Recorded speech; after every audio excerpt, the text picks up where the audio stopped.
Importantly, as we learn about and become anxiously engaged in God's holy work, then you and I ultimately become the works of His work. We become the results of God's work as we strive with His help to fulfill our eternal destiny. As disciples and members of the Lord's restored church, you and I are called to the work.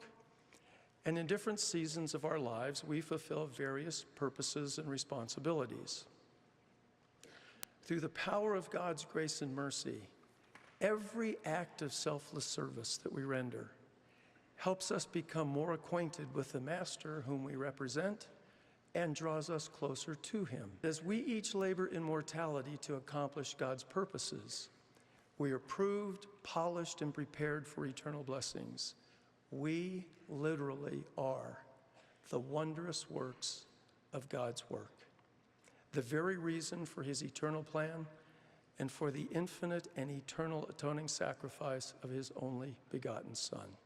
Our Heavenly Father and His beloved Son are creators, and they have entrusted to us in mortality portions of their creative powers.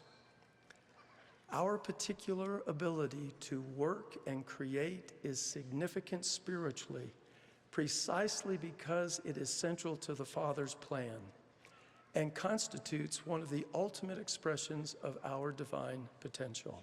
Brothers and sisters, we become the works of God by faithfully doing God's work.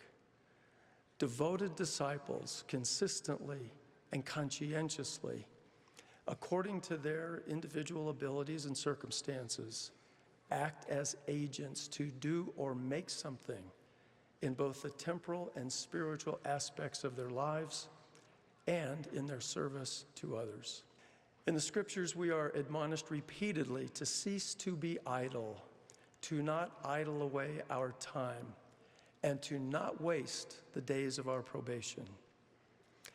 If we are to learn what we need to learn and become what God intends for us to become, then we need to press forward rather than just sit and wait for something to happen. Our limited mortal capacity is completely insufficient to ever realize our eternal possibilities.